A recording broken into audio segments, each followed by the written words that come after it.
pédagogie à l'Université du Québec à Trois-Rivières, où on accueille les sommets des formateurs pour la prise en compte de la diversité ethnoculturelle, religieuse et linguistique, et où c'est le 5e sommet qui va s'intéresser aux spécificités régionales de façon plus particulière.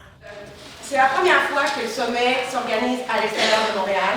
Ça tombe bien parce que le sommet veut justement parler des spécificités régionales et de la prise en compte de ces spécificités dans la formation à l'enseignement. L'Observatoire sur la formation à la diversité et l'équité s'intéresse en fait aux enjeux de la formation sur la diversité ethnoculturelle, religieuse et linguistique dans un contexte de mondialisation et dans un contexte où de multiplication des conflits, d'enjeux de compétences interculturelles, où les enjeux de compétences interculturelles deviennent extrêmement importants, et aussi de connaissances et de capacité à éduquer aux droits et libertés en milieu scolaire et d'avoir des habiletés citoyennes comme professionnelles aussi de l'enseignement et du milieu scolaire.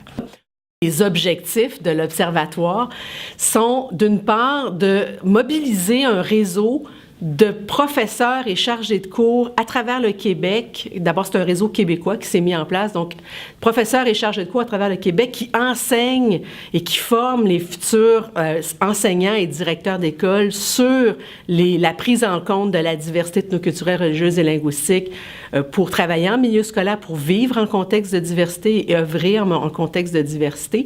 Donc, c'est des professeurs et chargés de cours, comme je le disais, dans les différentes disciplines de l'enseignement. Depuis 2012, ce réseau-là se mobilise chaque année pour organiser un sommet des formateurs, qui est une sorte de communauté d'apprentissage, en fait, pour échanger sur les enjeux de compétences, qu'est-ce qu'on attend quand on forme des futurs enseignants, qu'est-ce qu'on attend d'eux en bout de ligne lorsqu'ils vont sortir de leur formation pour considérer que c'est des enseignants compétents ou des directeurs d'école compétents. Et on a mis en place un site web de l'Observatoire qui met à la fois, en fait, qui rend disponible toutes les discussions et les réflexions qui ont eu lieu pendant les sommets des formateurs qui ont travaillé en atelier de façon approfondie dans ces sommets-là. Nous, notre point de départ, c'est de penser que toutes les régions du Québec, y compris Montréal, donc qui est une des 17 régions de Québec,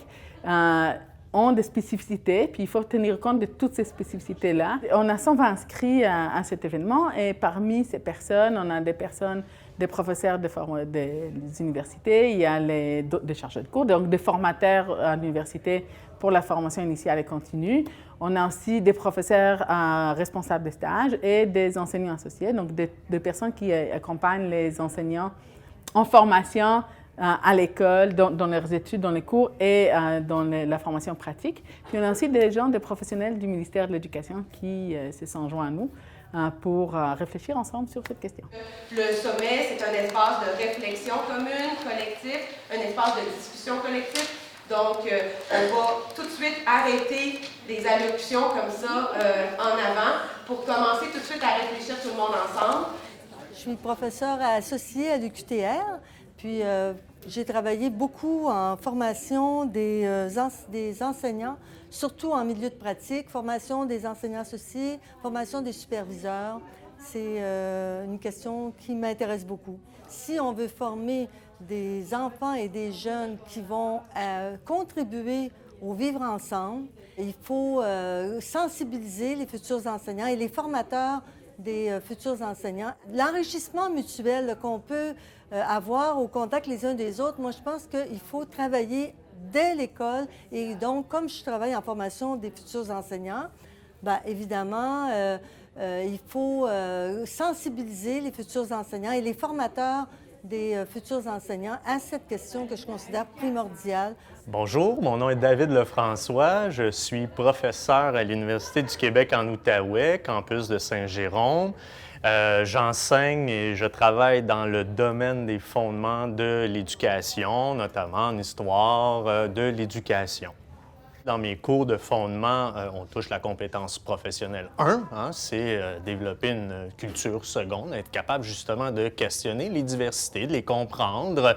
Et ça fait partie des objectifs ministériels, mais aussi des objectifs de nos cours. Et on voit des réalités très différentes sur le plan multiethnique, religieux, etc.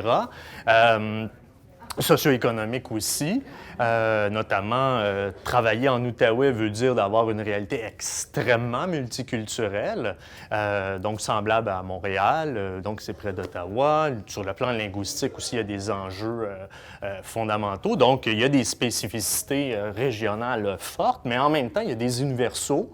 Il y a des éléments universels qu'on aborde dans nos cours qui sont notamment les caractéristiques, notamment sociologiques, de l'impact de la société, de la famille, de l'environnement sur l'enfant qu'on doit prendre en considération dans nos enseignements. Donc, c'est une connaissance, en fait, oui, de cette réalité, mais surtout une attitude d'ouverture, une attitude à la recherche. Bonjour, je suis Joëlle Tremblay de l'Université Laval. Je suis directrice en enseignement des arts et aussi artiste depuis plusieurs années. D'apprendre à nos étudiants cette diversité que déjà, ils apprennent par l'art. Ils apprécient déjà dans l'art toute la diversité des différentes cultures, des différentes époques, mais aussi en enseignement des arts des différentes personnes. Et c'est important parce que c'est l'humanité. Depuis toujours, l'humanité a peur de ce qui est différent, l'humanité exclut aussi le plus pauvre, le plus gros. Et là, avec les enjeux planétaires actuels, les grandes migrations, les enjeux écologiques, les enjeux où ça brasse, de mieux se former, donc aussi non seulement d'apprendre à s'adapter, à connaître les diversités, mais surtout apprendre comment apprendre à être et à travailler en collaboration, de savoir comment faire avec l'autre pour mieux aider les enfants, parce qu'on a beau apprendre à l'école ou à l'université plein de théories, quand arrive une classe, arrivent des élèves, on ne peut pas prévoir, c'est complètement imprévisible. Et si on décide d'inclure, si on décide de ne pas exclure, il y a vraiment des savoir-être à développer, des savoir-faire. Et avec l'art, je pense qu'on a une chance extraordinaire, puisque si on fait des projets ouverts, des projets vraiment créatifs, normalement, il y aurait une ouverture sans aucune exclusion d'aucun style. Là, je suis à Québec, il y a des choses différentes que j'ai découvert. D'abord, dans nos étudiants eux-mêmes, il y en a qui viennent d'à travers tout le Québec, plus des régions. Tous les événements questionnent et on ne peut pas faire semblant qu'ils n'existent pas. Alors, il faut en partir. Partir de là, c'est important, mais ça ne veut pas dire dramatiser non plus. Ça veut dire vers quoi on va ensemble avec toute cette humanité qui est boiteuse et en même temps extraordinaire. Sylvie Ouellette, je suis professeure en adaptation scolaire à l'Université du Québec à Trois-Rivières, puis particulièrement responsable des dossiers autochtones en éducation. Cette diversité-là, on n'en tient pas encore assez compte. Donc, cette journée-là vient vraiment nourrir, les échanges viennent nous nourrir et aussi la réflexion pour pouvoir travailler, mettre en place dans nos propres documents de stage ou dans nos propres documents d'accompagnement de nos étudiants.